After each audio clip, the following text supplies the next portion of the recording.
चाहरू भिन्न भिन्न स्थानबाट आइपुग्नु भएको यो शुभ अवसर, यो अति सुन्दर घडी साँच्चै नै एउटा नारायणको दरबारमा होइन हाम्रो परम आदरणीय लक्ष्मी दिदीज्यूको जुन पालनामा पल्नको लागि जो सबै आत्माहरू यसरी जहाँबाट पनि आइपुगिरहेको यस्तो अनुभव भइरहेको थियो। र हिजो मलाई किरण दिदीले सोध्दै हुनुहुन्थ्यो कि नारायणगढ किन, अस्ति नै दिदीसँग भनेको थिएँ भेट्दाखेरि दिदी एकचोटि नारायणगढ जाने, लक्ष्मी दिदीसँग भेटेर अनि त्यसपछि फर्किने भनेर। दिदीले त्यति बेला ठिक छ भन्नुभएको थियो, केही सोध्नुभएको थिएन। तर हिजो मलाई कोठामा बोलाएर सोध्दै हुन्थ्यो कि किन लक्ष्मी दिदीले तिमीलाई कोर्स गराएको हो, किन भेट्न जाँदैछौ भनेर। तर दिदीले मलाई कोर्स गराउनु भएको त होइन, तर मलाई यस्तो लाग्छ कि एउटा होइन, हुन त अब डाइरेक्ट रूपमा हामी लक्ष्मीजीसँग कनेक्ट भएको बाबाको यो जुन एउटा विराटनगर क्षेत्रबाट बाबाको सेवामा जुटेको भए तापनि दिदीको त्यो पालना, दिदीको त्यो स्नेह अहिले पनि मलाई त्यहाँ त्यस्तो लाग्छ कि म साँच्चै यहीँबाट गएको बहिनी हुँ, किनकि नारायणगढबाटै गएछ र दिदीले त्यस्तो खालको एउटा पालना दिएको मलाई त्यहाँ बसेर पनि अनुभव हुन्छ। र मैले किरण दिदीलाई त्यही भने र त्यसरी नै यो एउटा आउने होइन ड्रामामा प्लान बनौँ र हरेकचोटि मधुवनमा आउँदाखेरि दिदीहरूसँग सबैसँग भेटिन्छ। तर लक्ष्मी दिदीलाई हामी त्यहाँ भेट्दैनौँ किनकि दिदी मधुवन जान सक्नुहुन्न र नेपालका विशेष बाबाका आदि रत्नहरू जो बाबाको सेवामा होइन यसरी समर्पित भएर हामी यति धेरै बाबाको बच्चाहरूलाई निकाल्नको लागि जो बाबाले पहिले आधार स्तम्भ बनाउनु भयो, अब त केही त हुनुहुन्छ होइन। गङ्गा माताजी हाम्रो जो गइसक्नुभयो, हाम्रो बाबु मैया दिदीज्यू गइसक्नुभयो, अनि अब जो दिदीहरू हुनुहुन्छ उहाँहरूलाई हामीले मधुवनमा भेट्दाखेरि लाग्छ कि हामी दादीमासँग किरण दिदीहरू या अरू गीता दिदी रविना दिदीहरूसँग भेट्दाखेरि सबैसँग भेटेको अनुभव हुन्छ। तर त्यहाँ हामीले लक्ष्मी दिदीज्यूलाई नभेट्दाखेरि केही कुरो अधुरो रहे जस्तो म आत्मालाई महसुस हुन्थ्यो। त त्यही भएर दिदीलाई धेरै वर्ष पहिले एकचोटि मधुवनमा भेटेको थियो, तर त्यति बेला पनि दिदीलाई होइन अलिकति गाह्रो नै थियो स्वास्थ्यमा, काहीँ न काहीँ त्यो बुद्धिमा। अहिले दिदीलाई यस्तो स्वस्थ देख्दाखेरि यति धेरै खुसी लागेको छ कि हाम्रो ब्राह्मणको सङ्कल्प होइन, हामीले कहिलेकाहीँ सङ्कल्प गर्छौँ नि कि दिदी बिरामी हुनुहुन्छ, लक्ष्मी दिदी मधुवन जान सक्नुहुन्न भन्ने। यो मलाई पनि यही खालको एउटा कन्सेप्ट थियो, किनकि मधुवनमा अरू दिदीहरूलाई भेट्दाखेरि दिदीलाई भेटिँदैन थियो। तर अहिले केही समयदेखि दिदीलाई सोसल मिडियातिर पनि देखिन्छ एकदम स्वस्थ रूपमा। दिदीलाई त केही भएकै छैन, दिदी त एकदमै स्वस्थ हुनुहुन्छ होला, दिदीलाई धेरै कठिनाइ होला शरीरमा। तर हामी ब्राह्मणको बिचमा सायद मलाई जस्तै अरूलाई पनि सङ्कल्प आउँदो हो कि दिदी अब ठिक भइसक्नु भएको छ, दिदीलाई एकदमै ठिक छ, दिदी ठिक हुनुहुन्छ भन्ने। र त्यसैले त्यो फिलिङ त मलाई आइरहेको थियो। तर दिदीलाई भेट्दाखेरि दिदीको यो सेवा देख्दाखेरि साँच्चै नै दिदी एकदमै ठिक हुनुहुँदो रहेछ भन्ने खालको यो म आत्मालाई त्यस्तो फिल भइरहेको थियो। र त्यसैले योचोटि मधुवन पनि आउने त मार्चमा मात्रै प्लान थियो, तर फेब्रुअरीमा प्लान बनौँ, किनकि धुलाबारीबाट अन्सा दिदीले र कञ्चनबारी जो पहिले मैले पनि त्यहाँ सेवाको एउटा होइन भाग्य बाबाले प्राप्त गराउनु भएको थियो। जुन 2टा सेन्टरको सिल्भर जुब्ली भनेर एउटा प्रोग्राम बनेको थियो, तर कञ्चनबारीको चाहिँ यो चुनावको माहौलको कारणले गर्दा त्यहाँ होइन अलिकति सिडिओ कार्यालयबाट छुट नभएको कारणले गर्दा त्यो कार्यलाई रोक लगाइयो। तर धुलाबारीमा बाबाको सिल्भर जुब्ली साथसाथै 4 धामको समुद्घाटनको लागि राजदादीमा किरण दिदीज्यू र सँगसँगै उषा दिदीज्यू पनि मधुवनबाट आउनुभएको थियो।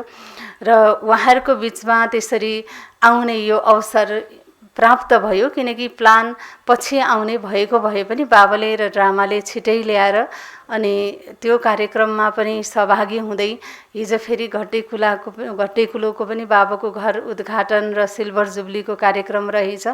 त्यहाँ पनि राजदादीमाको साथसाथै किरण दिदीज्यूको साथमा त्यहाँ गएर अनि दिउँसो यहाँ नारायणगढ आइपुगेँ। छोटो समयको लागि बाबाले र ड्रामाले यो मिलाइदिएको भए पनि लाग्छ कि लामो समयदेखि यही पालनामा यही एउटा भाइब्रेसनमा पलिरहेको अनुभव भइरहेको छ। बाबाको यति विशाल घर, विशाल परिवार होइन, र आदरणीय दिदीज्यूको यति विशाल हृदय, जो विशाल पालना, र हामीलाई आज बाबाले भन्नुभयो नि कि हामी सबै परमात्मा रङमा रङ्गिएका आत्माहरू। त परमात्मा रङमा रङ्गिँदाखेरिको स्वरूप कस्तो हुन्छ भन्ने प्र्याक्टिकल स्वरूप हामी सबैको अगाडि हाम्रो परम आदरणीय हाम्रो लक्ष्मी दिदीज्यू यहाँलाई जो रात दिन पालना मिलिरहेको छ, हामी एकछिनको पालनाको लागि त्यसको लागि हामी दौडेर आउँछौँ भने हजुरहरू कति भाग्यशाली हुनुहुन्छ। र त्यसैले बाबाले आज भन्नुभएको छ कि सबै बोझ बाबालाई दिने, होइन, सबै बोझ बाबालाई दिने। किनकि म बाबाको यो अव्यक्त इसारा सुन्दै गर्दाखेरि यस्तो लाग्दै थियो कि हामी पनि जसरी एयरलाइन्समा जब हामी यात्रा गर्छौँ, हामी पहिले के गर्छौँ, हामी के गर्छौँ, पहिले आफ्नो ब्यागेज एयरलाइन्सलाई जिम्मा दिन्छौँ। किन जिम्मा दिन्छौँ? हल्का भएर यात्रा गर्नको लागि। र हामीलाई विश्वास छ कि त्यो हामीलाई के हुन्छ, आफ्नो गन्तव्यमा पुगेपछि प्राप्त हुन्छ, होइन। हामीलाई त्यहाँ केही शङ्का लाग्छ, लाग्दैन। यति हल्का हुन्छौँ, त्यो ब्यागेजसँगै यात्रा गरौँ त कस्तो होला त्यो हालत। त बाबाले बोझ मुक्त हामीलाई बनाउँदै हुन्छ भने हामीले सारा बोझ कसलाई दिने? बाबालाई दिने। र जति बेला हामीलाई चाहिने हो त्यति बेला त बाबाले हामीलाई दिनु नै हुन्छ। तर बाबाबाट लिनको लागि हामीले के गर्नु पर्यो? पहिले बाबालाई सुम्पिनु पर्यो, विश्वास। किनकि दुनियाँले दिएको ग्यारेन्टी वारेन्टीप्रति हामी विश्वास गर्छौँ। केही सामान घरमा लिएर आउँछौँ, यसको यति वर्ष ग्यारेन्टी छ, यसको यति वर्ष वारेन्टी छ भन्छौँ। त यहाँ त भगवान्ले स्वयं के गर्दै हुनुहुन्छ? हामीलाई ग्यारेन्टी दिँदै हुनुहुन्छ कि तिमीले यो बोझ मलाई देऊ भने के छ, तिमी 21 जन्मको लागि बोझ मुक्त बन्न सक्छौ। त्यही भएर हामीले आफ्नो श्वास, सङ्कल्प, समय, तन, मन, धनसहित जति आफूलाई बाबामा समर्पण गराउँछौँ त्यति नै हामी आफूलाई बोझमुक्त हुन सक्छौँ। किनकि यो ड्रामा प्लान अनुसार, होइन, मैले आफ्नो अघि नै दिदीज्यूले भनिहाल्नुभयो कि आफ्नो अनुभव त युट्युबमा पनि छ भनेर, त्यो अनुभवतिर म जान्न। तर यो बाबाको बनेपछि बाबाले हामीलाई सबैभन्दा मिठो ज्ञान दिनुभएको छ, ड्रामाको ज्ञान, होइन। जुन ड्रामाको ज्ञानले हामीलाई हर परिस्थितिसँग सामना गर्न यति सहज अनुभव गराउँछ कि बिना परिस्थितिको जीवन छ त बाबाले भन्नुभएको छैन नि, छ त। तिमी मेरो बन्यौ, अब तिमीलाई कुनै परिस्थिति नै आउँदैन त बाबाले भन्नुभएको छैन नि, छ हामीलाई? छैन। परिस्थिति आउँछ तिमीलाई, तर हर परिस्थितिमा के छ? तिम्रो विजय निश्चित छ, तिम्रो कल्याण निश्चित छ भने यो परमात्माको महावाक्य, यो भगवानुवाच, शिव भगवानुवाच यतिमै मैले भरोसा गरेर चलेँ भने चाहे जस्तो सुकै परिस्थिति किन नआओस्। आज बिहान पनि मलाई एउटा फोन आएको थियो कि युद्ध सुरु भइसक्यो, अब कसरी आउँछौ भनेर। तर मलाई यति निश्चय छ कि मलाई मेरो जीवनको डोर बाबाको हातमा दिइसकेपछि मलाई बाबाले जहाँ पुर्याउनु पर्ने हो, जसरी पुर्याउनु पर्ने हो, त्यसमा म एकदमै निरसङ्कल्प। किनकि मलाई त्यसमा कुनै सङ्कल्पै छैन। कोभिडको बेलामा पनि मलाई अनुभव छ कि म मधुबन बाबा मिल्न आउँदै गर्दा, यस्तै फेब्रुअरी मार्चको बेला थियो, म फेब्रुअरी सायद 28 तारिक मधुबनमा आइपुगेको थिएँ। त्यति बेला 3टा मात्रै केस युएसमा देखा परेको थियो। सबैले मलाई भन्दै हुन्थ्यो यो त एकदम बढेर जान्छ, नजाऊ मधुबन। तर कता कता यस्तो एउटा बाबाको अगाडि बस्दा सङ्कल्प आयो कि एउटै मात्रै ट्रेन चल्ने छ अन्तिममा भनेर। त सायद त्यो एउटै मात्रै ट्रेन बाबाले भन्नुभएको छ, तिमी जहाँ पुग्नु पर्ने छ त्यहाँ तिमीलाई बाबाले पुर्याउनुहुन्छ। त्यही सङ्कल्पले म मधुबन आएँ। मधुबन आएर बाबा मिलेर नेपालबाट फर्किने क्रममा म विराटनगरमा जसरी यात्रा त्यहाँ भनौँ न अगाडि बढ्न सकेन, किनकि पुरै कम्प्लिट लकडाउन भएको थियो। तर त्यसको हप्ता दिनपछि एउटा चार्टर फ्लाइट जाँदैछु जुन काठमाडौँबाट अमेरिका। त त्यो चार्टर फ्लाइटमा बाबाले एउटै मात्रै सिट राखिदिएको रहेछ, एउटै मात्रै सिट रहेछ। जति बेला मलाई थाहा हुँदा त त्यो एउटै सिटमा पनि बाबाले मलाई त्यहाँ त्यस्तो बेलामा पनि पुर्याउनु भएको थियो भने किनकि केही कुरालाई पनि नभोगी त त्यो अथोरिटी अनुभवको आउँदैन नि त आफूसँग, होइन। र त्यो अनुभव जब आइसकेपछि त्यो विश्वास, त्यो निश्चय कहीँ पनि कसैले पनि डगमगाउन सक्दैन। त्यसैले गर्दाखेरि बाबाले केही दिनको अगाडिको मुरलीमा भन्नुभएको छ कि सबैप्रति रहमदिल बन, कसैलाई पनि घृणा नगर, यो त यस्तै नै हो भनेर त्यो दृष्टिले कसैलाई नदेख। जब त्यो गर्न थाल्छौँ नि कोही प्रतिको घृणा भावलाई हामी स्नेहमा बदल्छौँ, त्यो अनुभवले हामीलाई फेरि के गर्छ, आत्मामा शक्ति भर्छ र त्यही शक्ति भर्नको लागि बाबा आउनुभएको छ हामीलाई होइन। किनकि आत्मा नै छ न त शक्तिशाली छ, किनकि आत्मालाई भन्दाखेरि के भनिन्छ, अजर अमर अविनाशी। जहाँ आत्मालाई कसैले पनि केही पनि गर्न नसक्ने हामी आत्मा हौँ भने यस्तो आत्मामा अहिले कसको शक्ति भरिँदैछ, डाइरेक्ट परमात्मा भगवानको शक्ति, सर्वशक्तिवानको शक्ति भरिँदैछ भने हामीलाई कुनै पनि परिस्थितिमा घबराउनु पर्ने, डराउनु पर्ने आवश्यकता छैन।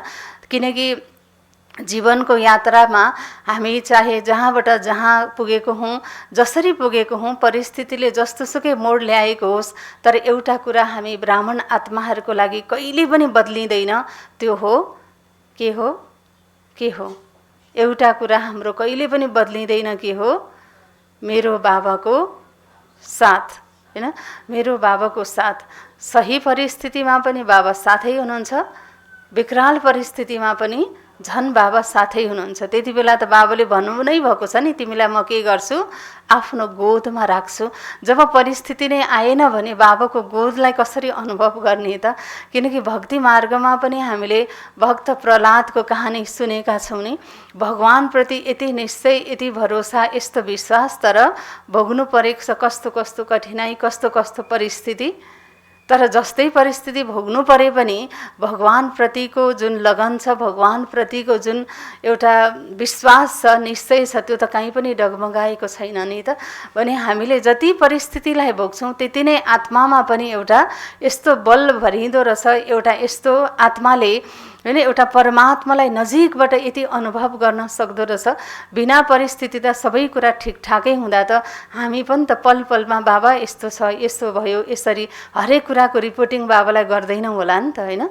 एउटा देशमा पनि जब स्थिति बिग्रिन्छ त्यति बेला हर तरहको रिपोर्टिङ जुन पावर छ त्यो पावरसँग कसरी गरेको हुन्छ, एक एक पलको रिपोर्टिङ गरेको हुन्छ नि त त्यति बेला।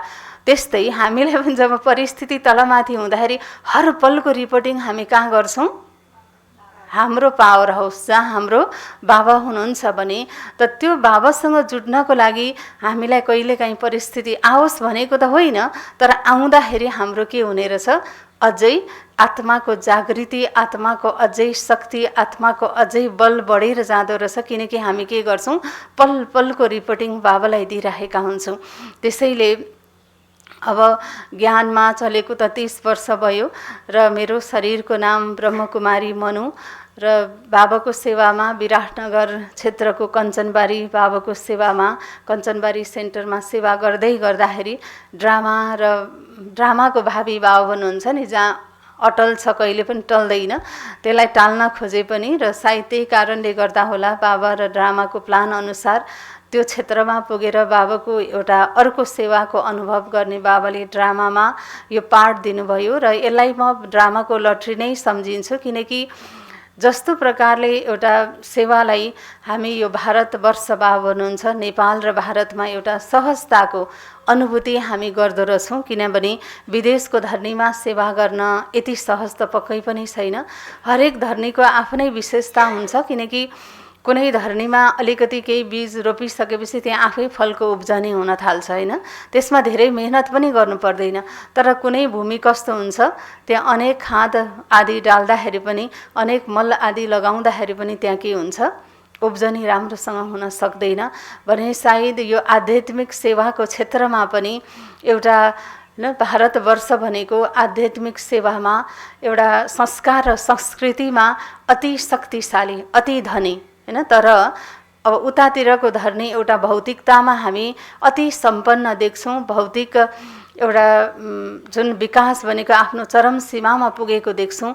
तर आध्यात्मिक सेवा र संस्कार र संस्कृतिमा भने के छ, अति नै गरिब, अति नै पछाडि त्यस्तो अनुभव हुन्छ। साँच्चै नै त्यो बाबाको बच्चाहरूलाई देख्दाखेरि जुन प्रकारको भावना यो नेपाल धर्नीमा हामीले देख्थ्यौँ बाबाप्रतिको, त्यहाँ त्यो भावना जगाउन त धेरै नै गाह्रो हो कि त्यहाँका आत्माहरूमा। तर हामीलाई बाबाले यहाँबाट पठाएर सायद त्यहाँ नेपाली समाजकै सेवा गर्नु थियो होला। त्यही भएर अहिले धेरै नेपाली बाबाको बच्चाहरू त्यहाँ निक्लेर अहिले त हाम्रो लागि केही वर्षदेखि छुट्टै नेपालीहरूकै रिट्रिट हाम्रो आदरणीय मोहिनी दिदीज्यूले त्यहाँ सबैलाई बोलाएर पिस भिलेज हाम्रो जो मुख्य बाबाको त्यहाँ रिट्रिट सेन्टर छ न्युयोर्कमा, त्यहाँ हाम्रो नेपालीहरूको छुट्टै नै रिट्रिटहरू पनि हुन थालेको छ। नेपालीहरूको सङ्ख्या चाहिँ बाबाको बच्चाहरूको अहिले एकदमै बढिरहेको छ त्यतातिर र सेवा पनि भइरहेको छ। देव आत्माहरू त काहीँ न काहीँ छरिएका छन् नि बाबा भन्नुहुन्छ। सायद ती चारैतिर छरिएका देव आत्मालाई अब निकाल्नको लागि त कोही न कोही त निमित्त त चाहियो नि त त्यहाँ पनि। र पहिले नेपाल आउँदा दिदीहरूले विराटनगरतिर भन्नुहुन्थ्यो तिमीले आउनुपर्छ, फेरि यतै आएर सेवा गर्नुपर्छ। सुरुमा त मलाई पनि लाग्थ्यो कि आउने हो, यतै आएर सेवा गर्ने हो। तर केही वर्षदेखि आउँदै जाने क्रममा बाबाको सेवाप्रतिको यस्तो खालको एउटा अनुभव हुन्थ्यो कि बाबाको सेवा गर्नको लागि को चाहिने रहेछ, को चाहिन्छ, बाबाको सेवा गर्नको लागि सेन्टर खोल्नको लागि को चाहिन्छ, ब्राह्मण बच्चाहरूभन्दा पहिले को चाहिन्छ, त्यहाँ निमित्त चाहिन्छ नि त, होइन? निमित्त चाहिन्छ। निमित्त बिना त ब्राह्मण आत्माहरू पनि त निक्लेनन् नि। हाम्रो नेपाल धरनीमा पनि हाम्रो परम आदरणीय राजदादीमा र हाम्रो जो शिला दिदीज्यू नहुनु भएको भए यो धरनीमा कसरी सेवा सुरु हुन्थ्यो होला, होइन? हाम्रो परम आदरणीय राजदादीमा र परम आदरणीय शिला दिदीज्यूको आगमन सँगसँगै नेपाल धरनीमा बाबाको बच्चाहरू यसरी निस्किन थालियो। यो बाबाको फुलबारी बढो भने अब कोही न कोही त सेवाको लागि निमित्त त बन्नुपर्ने रहेछ नि त। त्यहाँ पनि सेन्टरहरू नभएको त होइन, बाबाको सेन्टरहरू त छन् त्यहाँ, तर त्यस्तो प्रशस्त पनि छैन कि जहाँ चाहिँ हामी 2-4 किलोमिटर या होइन 100 किलोमिटरसम्ममा बाबाको सेन्टर पाउनु यो त सौभाग्यको कुरा मानिन्छ। त्यहाँ आत्माहरूले बाबाको घरमा आउनु पर्दा एउटा मात्रै फ्लाइट होइन, दुईटा फ्लाइट चेन्ज गरेर आउनुपर्ने हुन्छ। कतिको 2-4 घन्टा ड्राइभ गरेर आउनुपर्ने हुन्छ सेवाको लागि। जब निमित्त त्यहाँ बनेर अब दिदीबहिनीहरूकै कमी छ, निमित्त बन्ने दिदीबहिनीहरूको भने सेन्टर कसरी खुल्छ त? त्यो कमीको कारणले गर्दा त्यहाँ बाबाको सायद सेवामा होइन हामी जताततै प्रशस्त सेन्टरहरू पाउन सक्दैनौँ। र यस्तो लाग्थ्यो कि मलाई एकचोटि चाहिँ मैले त्यहाँ भने पनि कि क्लासमा कि जहाँ धेरै दिदीबहिनीहरू हुनुहुन्छ त्यहाँ त सेवा भएकै छ नि, तर जहाँ कोही पनि छैन त्यहाँ बाबाको सेवा गर्दा पो अझै सेवा हुन्छ होला त भन्ने त्यो आफैमा त्यो भावना आयो। र त्यहाँ बाबाको सेवा सुरु गर्दाखेरि सुरुमा त हरेक कुरा आफैले हिम्मत गरेर सुरु गर्नुपर्छ, होइन? जहाँ पनि, किनकि बाबाले के भन्नुभएको छ, एउटा हिम्मतको कदम त अगाडि बढाऊ, त्यसपछि 1000 गुणा मद्दत तिमीलाई मैले दिन भने अनि त्यसपछि बल्ल भन। तर हामी के भन्छौँ अरे, एउटा अव्यक्त मुरलीमा बाबाले के भन्नुभएको छ, के भन्छौँ हामी, एउटा हिम्मतको कदम अगाडि आफू बढाउनु पर्ने ठाउँमा बाबालाई उल्टै के भन्छौँ, बाबा त्यो हिम्मतको एक कदम पनि हजुरले नै बढाइदिनुहोस् भन्छौँ अरे हामी। त एक हिम्मतको एक कदम पनि बाबालाई नै बढाइदिनुहोस् भनेपछि त यो त बाबाको ईश्वरीय विधानमै ईश्वरीय नियममै छैन नि त। हिम्मतको एक कदम पनि बाबाले नै बढाए, एक कदम त म आत्माले बढाउनु पर्यो नि त। त्यो एक कदम बढाइसक्दाखेरिको बाबाको जुन मद्दत कस्तो हुँदो रहेछ भन्ने प्र्याक्टिकल अनुभव म त्यहाँ गर्छु। किनकि त्यहाँ बाबाको सेवा सुरु गर्दाखेरि कोही आत्मालाई नचिनेको थियो, न कोही आत्मासँग होइन परिचय थियो। तर त्यहाँ जाने बित्तिकै यहाँ टाढीबाट जानुभएको हाम्रो सरस्वती दिदी र हाम्रो परमेश्वर भाइजी हुनुहुन्छ, उहाँहरूसँग कसरी हो थाहा छैन, हाम्रो ब्रिजमन भाइजी आउँदै हुनुहुन्थ्यो। यो 2010मा म गएको, यो 2010कै कुरा हो।